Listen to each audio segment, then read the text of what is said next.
Chapter 18. The Lord appeared to Abraham near the great trees of Mamre while he was sitting at the entrance to his tent in the heat of the day. Abraham looked up and saw 3 men standing nearby. When he saw them, he hurried from the entrance of his tent to meet them and bowed low to the ground. He said, "If I have found favor in your eyes, my lord, do not pass your servant by. Let a little water be brought, and then you may all wash your feet and rest under this tree. Let me get you something to eat, so you can be refreshed and then go on your way, now that you have come to your servant." "Very well," they answered. "Do as you say." So Abraham hurried into the tent to Sarah. "Quick, He said. get 3 seahs of fine flour and knead it and bake some bread." Then he ran to the herd and selected a choice tender calf and gave it to a servant who hurried to prepare it. He then brought some curds and milk and the calf that had been prepared and set these before them. While they ate, he stood near them under a tree.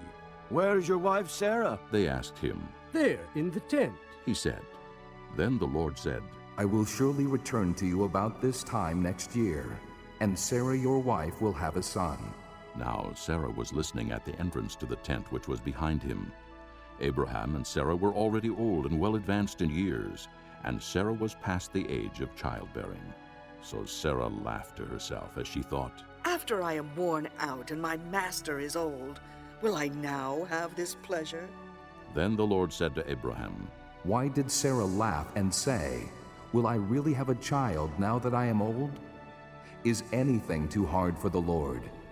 I will return to you at the appointed time next year, and Sarah will have a son. Sarah was afraid, so she lied and said, "I did not laugh." But he said, Yes, you did laugh. When the men got up to leave, they looked down toward Sodom, and Abraham walked along with them to see them on their way.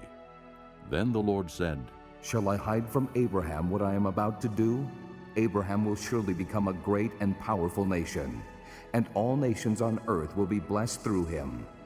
For I have chosen him, so that he will direct his children and his household after him to keep the way of the Lord by doing what is right and just, so that the Lord will bring about for Abraham what he has promised him.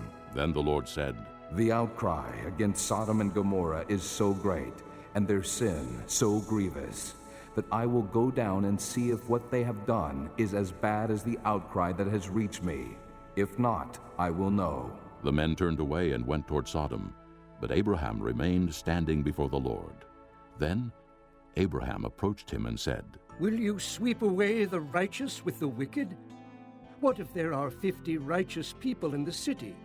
Will you really sweep away and not spare the place for the sake of the 50 righteous people in it?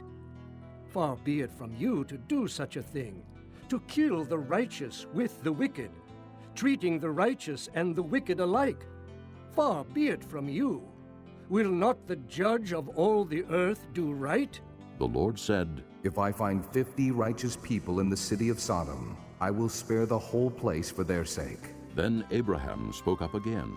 "Now that I have been so bold as to speak to the Lord, though I am nothing but dust and ashes, what if the number of the righteous is 5 less than 50? Will you destroy the whole city because of 5 people?" If I find 45 there, He said. I will not destroy it. Once again he spoke to him.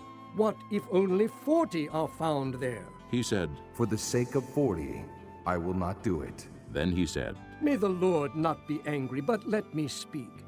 What if only 30 can be found there?" He answered. I will not do it if I find 30 there. Abraham said, "Now that I have been so bold as to speak to the Lord, what if only 20 can be found there?" He said. For the sake of 20, I will not destroy it. Then he said, "May the Lord not be angry, but let me speak just once more. What if only 10 can be found there?" He answered. For the sake of 10, I will not destroy it. When the Lord had finished speaking with Abraham, he left, and Abraham returned home.